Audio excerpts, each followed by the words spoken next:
kapan ini kerucuk-kerucuk ngajari benci alil bait nih? Mulai kapan? Nggak baca kitab ente? Kenapa kok tidak diladeni? Nggak ngeladeni siapa? Kan Hasan lebih ngeladeni anda semuanya ini sekarang. Benar? Nggak usah diladeni. Lawang Robito Alawi itu kantornya udah jelas kok. Ya bawa kitabnya datang. Mulai kapan? Mulai kapan ente dan kroco-kroco ente mulai berani dengan habaib? Mulai kapan? Cuman itu. Itu keluar lagi. Jangan dipikirkan, jangan diladeni. Itu suara kentut katanya. Ya Allah, sekelas ketua Robito gitu ngomongnya. Bagaimana dengan yang lain?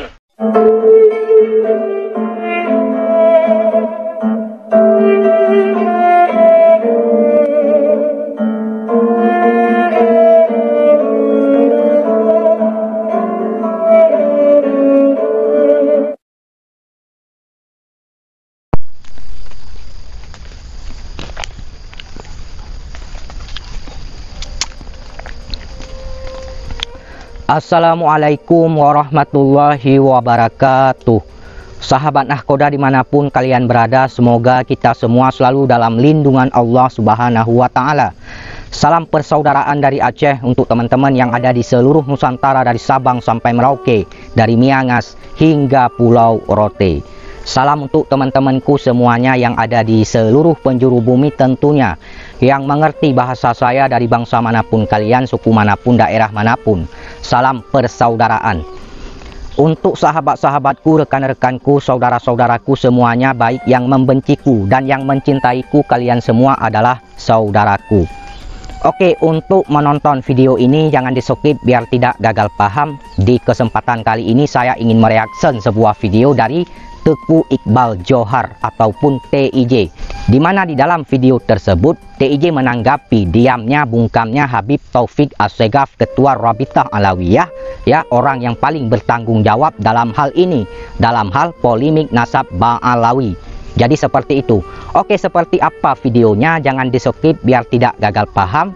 Ini videonya. Mulai kapan ini kerucuk-kerucuk ngajari benci alil bait nih? Mulai kapan? Nggak baca kitab ente? Kenapa kok tidak diladeni? Nggak ngeladeni siapa? Kan Hasan lebih ngeladeni anda semuanya ini sekarang. Benar? Nggak usah diladeni. Lawang Robito Alawi itu kantornya udah jelas kok. Ya bawa kitabnya datang. Kalau memang mereka orang jujur, orang yang benar, yang bisa membuktikan nasabnya, si Taufik nggak bakal ngumpet. Karena dia yang lebih bertanggung jawab di sini. Ada dua hal yang perlu kita perhatikan ya ikhwan. Kalau mereka orang jujur, kalau misalnya nasab ini memang tersambung, mereka punya bukti, Taufik bukannya diem.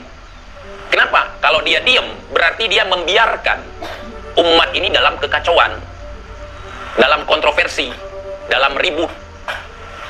Nah, justru karena yang pertama, dia nggak punya bukti, nggak punya data. Yang kedua, apa? Nggak punya nyali, yang memang bukan ulama. Kalau ulama pasti akan melerai ini. Bukannya memprovokasi, bukannya marah ketika dibilang, weh kamu nasabnya tidak tersambung. Kalau tersambung bukannya marah, tapi dia akan bertabayun misalnya, atau menunjukkan data, bukti, bukan marah. Orang yang marah ketika ditanyain, dapat dipastikan orang itu adalah pembohong. Paham? Ketika Anda ditanyain sesuatu yang memang Anda tutup-tutupi, Anda akan marah, reaksi Anda akan ngamuk. Tapi kalau sesuatu yang ditanyakan itu Anda punya jawaban, Anda jujur, Anda tidak perlu marah. Begitu ya ikhwan. Jadi harus dipahami. Ini logika nih, logika, mikir. Ya. Kalau saya jujur, kalau misalnya ditanyain orang, saya nggak akan marah. Saya jawab aja pertanyaannya. Ini buktinya. Oh, masalah lu kagak percaya, ente kagak percaya, kagak peduli gua. Yang penting ini buktinya. Ini bukti kagak ditunjukin, bukannya ngejawab malah memprovokasi. Mulai kapan? Mulai kapan ente dan kroco-kroco ente mulai berani dengan habaib? Mulai kapan? Cuman itu. Itu keluar lagi. Jangan dipikirkan, jangan diladeni. Itu suara kentut katanya. Ya Allah, sekelas ketua Robito gitu ngomongnya. Bagaimana dengan yang lain? Bosnya aja gitu cara ngomongnya. Nggak usah diladeni. Anggap aja itu suara jangkrik. Bosnya aja gitu, dedengkotnya aja gitu, biangnya aja gitu. Bagaimana yang lain? Karena ketika kita memperjuangkan sebuah hal yang tidak jujur, suatu kesalahan, maka yang kita kedepankan adalah emosi, sentimen, karena tidak punya argumen untuk membuktikan itu semua. Udah sadar, mikir. Kalau benar ngapain takut? Kalau takut berarti nggak benar, ada yang nggak beres ini. Nggak mikir gitu. Kalau saya mikir, disitulah saya semakin kuat bahwa bahwa tesis Kiai Imad ini benar. Tapi kalau mereka masih bisa membantah, masih bisa memberikan data, walaupun data itu tidak nyambung misalnya atau tidak akurat, setidaknya sudah berusaha. Mereka artinya punya pegangan selama ini, walaupun tidak sahih misalnya, walaupun tidak sahih datanya, setidaknya dia selama ini berpatokan kepada data ini, berdasarkan data ini, bukan berdasarkan mimpi, bukan berdasarkan halu. Kurang lebih seperti itu. Kalau logika saya ya ikhwan, ini cuma emosi, temperamen, sentimen. Lawan dong argumen, lawan dong tesis Kiai Imad. Kalau kalian bilang tesis Kiai Imad itu tidak ilmiah, buat bantahan ilmiah. Kalau orang lain kita bilang tesisnya nggak ilmiah, kenapa kita justru halu? Sumbernya dari mimpi, sumbernya dari kata orang, katanya, bukan katanya, datanya. Apalagi berbicara nasab Rasulullah Shallallahu Alaihi Wasallam, bukan katanya, datanya, faktanya, nyatanya. Masa bertahun-tahun punya organisasi besar, ya, markasnya besar, punya buku besar, punya nama besar, pakaian kebesaran, ngaku-ngaku cucu Nabi besar, semua besar. Ketika dipertanyakan, cuman bacot saja besar. Bukti kagak ada. Kenapa panik? Kenapa sewot? Kenapa marah? Karena menutupi sesuatu. Perut aja yang dibesarin, otak makin lama makin kecil ku tengok. Kagak bisa berpikir. Jadi seperti itu, kalian sudah melihat, menyaksikan, mendengarkan bagaimana TIJ menanggapi diamnya, bungkamnya Habib Taufik Assegaf, Ketua Rabithah Alawiyah. Ya, jadi seperti itu. Beliau adalah orang yang paling bertanggung jawab dalam hal ini, dalam hal polemik nasab Ba'alawi. Ya, seharusnya beliau jangan diam. Jelaskan ini semua kepada umat. Biar umat tahu, biar umat itu tidak melakukan penafsiran tersendiri. Jadi seperti itu ya. Kalau beliau diam, itu sama saja seperti apa yang dikatakan, yang disampaikan oleh TIJ, membiarkan umat dalam kekacauan.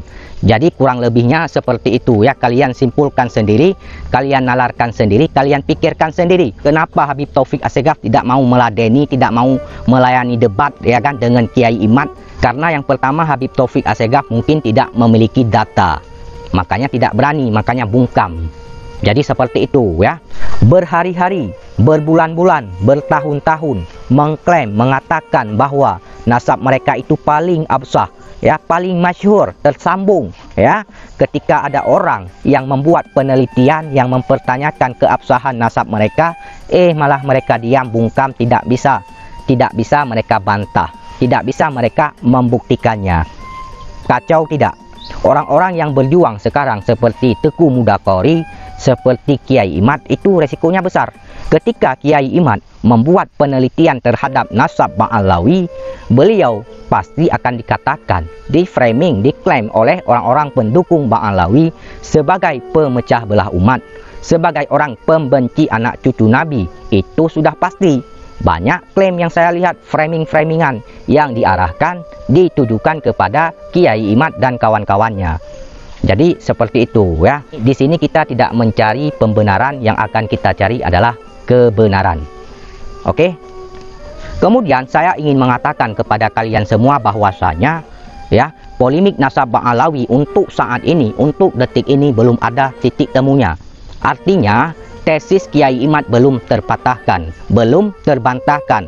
Belum ada dari kalangan para Ba'alawi, para habaib yang bisa mematahkan tesis Kiai Imad dengan ilmiah, dengan argumentasi, dengan manuskrip, dengan data yang konkret, dengan kitab sejaman. Belum ada. Ya, jadi seperti itu. Kemudian catat baik-baik, saya tidak pernah membenci Ba'alawinya, saya tidak pernah membenci habaibnya. Ya, yang saya bahas selama ini adalah oknum, individu, orang-orang tertentu yang selalu mengaku sebagai cucu Nabi, sebagai zuriyah Nabi, namun akhlak mereka, perilaku mereka malah bertolak belakang dengan apa yang diajarkan oleh Rasulullah Shallallahu Alaihi Wasallam.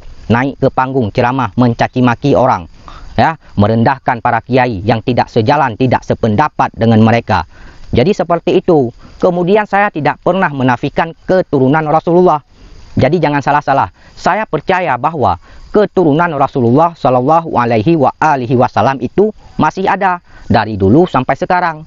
Mereka bergelar sekarang sebagai Said ataupun Syarif. Ya, itu dari jalur Wali Songo, Musa Al-Kazim. Jadi seperti itu ya ikhwan ya. Jadi kurang lebihnya seperti itu apa yang saya sampaikan. Jadi kalau ada kata-kata saya yang salah, mohon dimaafkan, mohon diralat. Saya juga manusia, tidak luput dari kehilafan, kesalahan dan dosa. Berkat adanya tesis Kiai Imad, nasab-nasab palsu bisa rungkat, makam-makam palsu bisa terbongkar. Ya, jadi seperti itu.